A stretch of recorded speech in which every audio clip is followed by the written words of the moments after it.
de sétimo ano, tudo bem com vocês?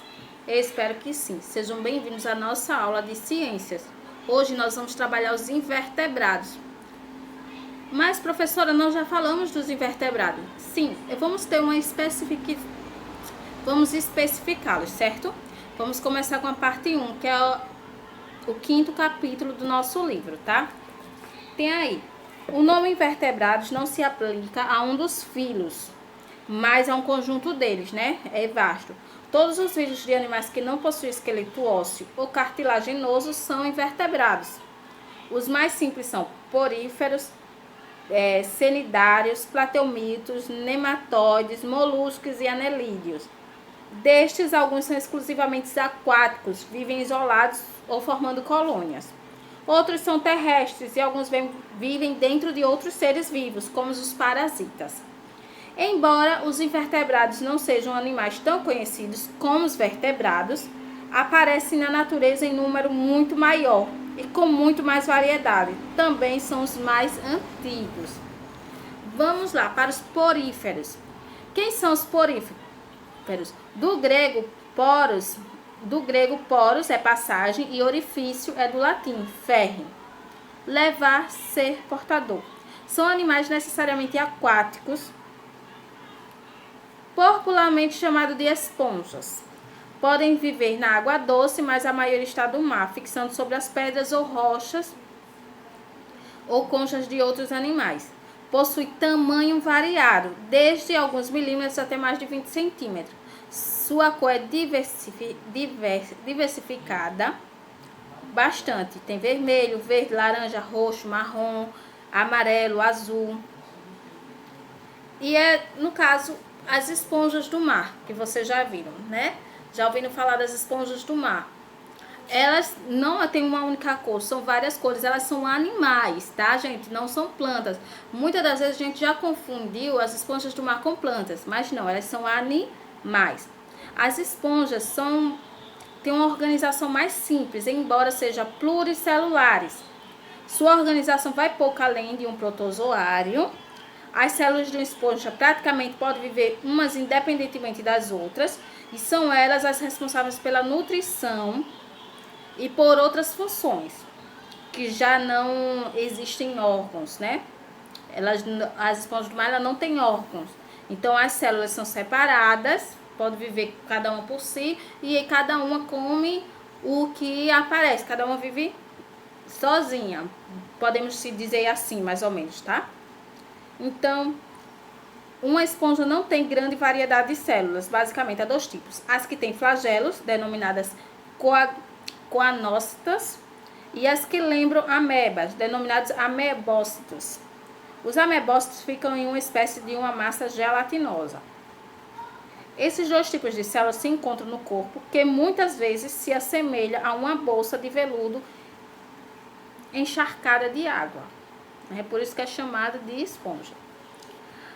Atividades vitais e reprodução das esponjas. Para se alimentar, uma esponja movimenta seus flagelos dos coanócitos, fazendo um fluxo de água entrar pelos minúsculos poros do corpo e sair pela abertura superior.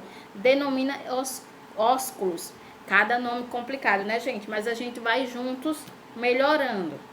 Na passagem, o plâncton presente na água é filtrado pelo coanócitos, que o digere. Esse alimento será distribuído para todas as células pelos amebócitos.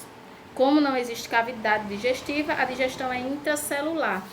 Ou seja, o nosso corpo ele faz assim, o ser humano, né, os vertebrados, eles comem um alimento e tem um organismo que faz a digestão. A esponja do mar ela não tem um organismo. Tem dois tipos de célula, um que faz os movimentos para entrar o alimento e a outra que vai espalhando o alimento pelas outras células, já que elas se alimentam individualmente. Quando esse alimento entra na célula, a célula que faz a digestão, certo? Então, cada célula faz sua própria digestão. Para respirar, não há nenhum órgão respiratório, pulmão, brânquias, nenhuma outra estrutura especial. Cada célula, seja amebócito ou coanócito, retira diretamente do fluxo da água o gás oxigênio e libera nele o gás carbônico, certo? Então, é a célula que faz. Por isso que a célula vive independente, porque a célula que faz tudo. Não tem um órgão para isso. Cada célula faz a sua função de vida, né? Isso.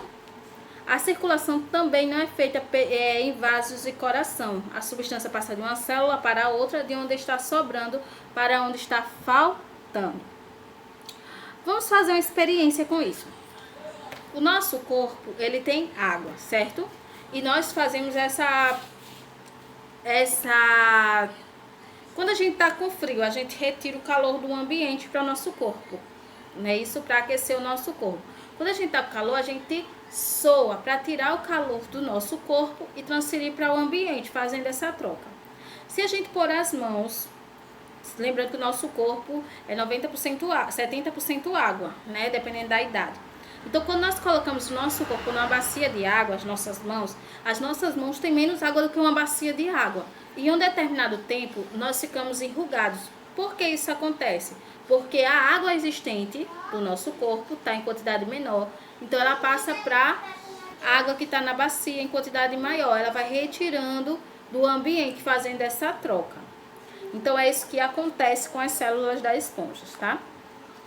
Aí, a sustentação da esponja é conseguida a partir de minúsculas agulhas que ficam na massa gelatinosa.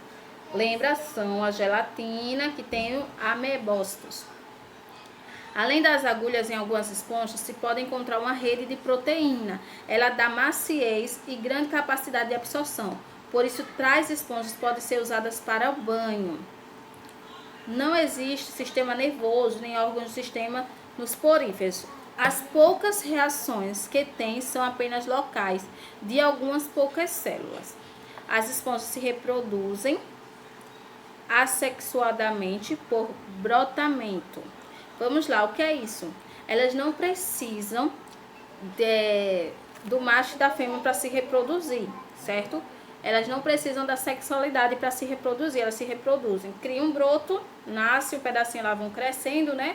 Nasce um pedacinho, aquele broto cai no ambiente e aquele broto vai crescendo.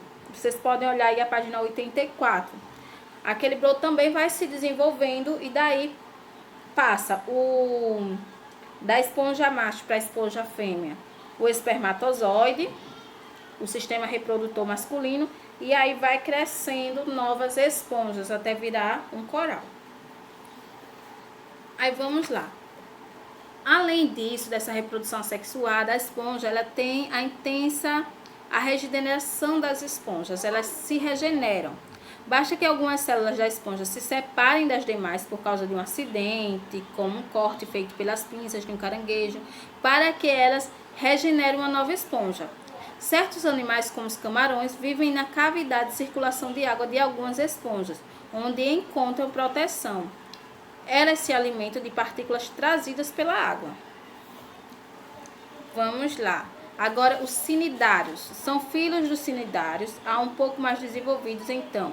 As águas-vivas, as caravelas portuguesas, as anêmonas do mar, os corais e as hidras, entre outros animais. Todos são aquáticos, sendo a grande maioria marinha. A hidra é um exemplo de cnidário de água doce, só a hidra.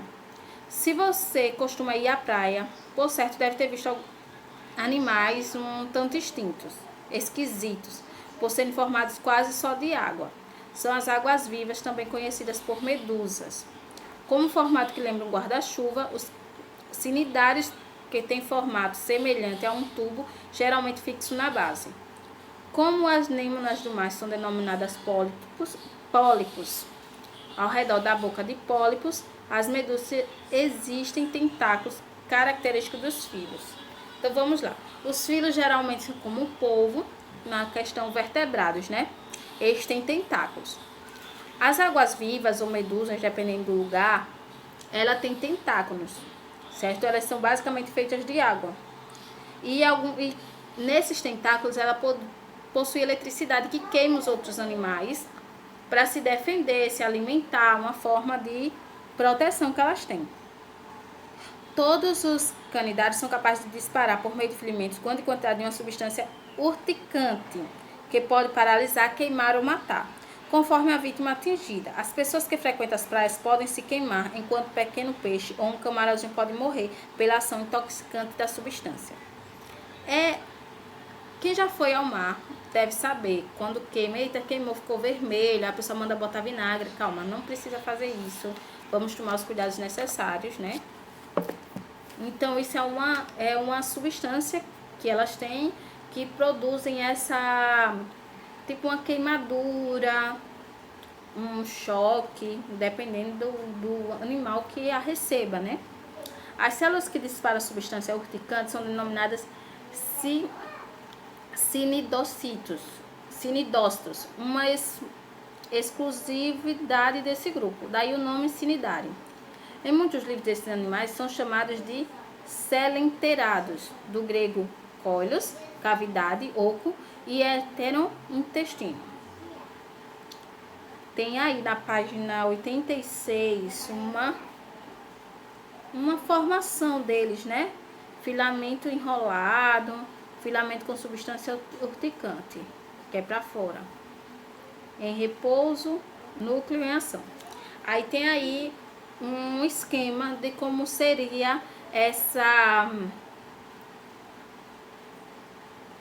esse jogo de substância, né? Ele tem o filamento lá guardadinho, quando necessário ele tira esse filamento para atingir, para se alimentar, para se defender.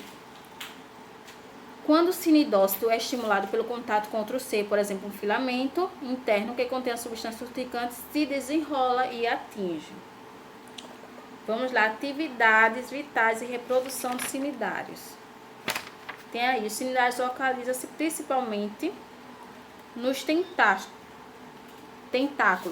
Servem para a defesa e a captura de alimentos, que pode ser um outro animal, como eu havia falado para vocês. Engolido o alimento, com o auxílio dos tentáculos, ela vai para uma cavidade que recebe substâncias digestivas. Trata-se de uma digestão extracelular. Foi o que eu falei. Nas esponjas do mar é intracelular, é a célula que faz isso. Nos cnidários é um organismo que faz isso, certo? Aí vamos lá. A digestão na cavidade é muito bem feita, pois lá são misturados alimentos que entraram pela boca com restos que terão de sair também pela boca. Esses animais não possuem ânus, em virtude disso, o alimento, principalmente digerido, deve ser sua digestão completa dentro das células que cercam a cavidade digestiva. A digestão dos cnidários é, portanto, extra e intracelular. Na respiração e na excreção, os cnidários são semelhantes aos poríferos. Não possuem estruturas especiais, sendo cada célula responsável pela captura do oxigênio e liberação do gás carbônico. Na circulação, a cavidade digestiva ajuda, pois permite comunicação entre todas as células internas. Aí não há vasos, coração, nem sequer sangue. Vamos lá, gente. Vocês entenderam mais ou menos como é os cnidários. Eles são tipo a esponja do mar. Eles possuem poros que fazem esse processo de receber e oxigênio, né? Mas a sua digestão não é na célula, é fora da célula. Só que como ele não tem ânus, não tem onde botar o resto de alimentos que não precisa se alimentar, que nem o ser humano, ele tem que digerir todo aquele alimento, certo? Porque ele só faz a digestão, ele não faz a excreção daquele alimento, tá? E aí vocês vão ler mais detalhado e vão responder a página 88 e 89 do nosso livro, tá? Beijo, até a próxima aula. Tchau, tchau.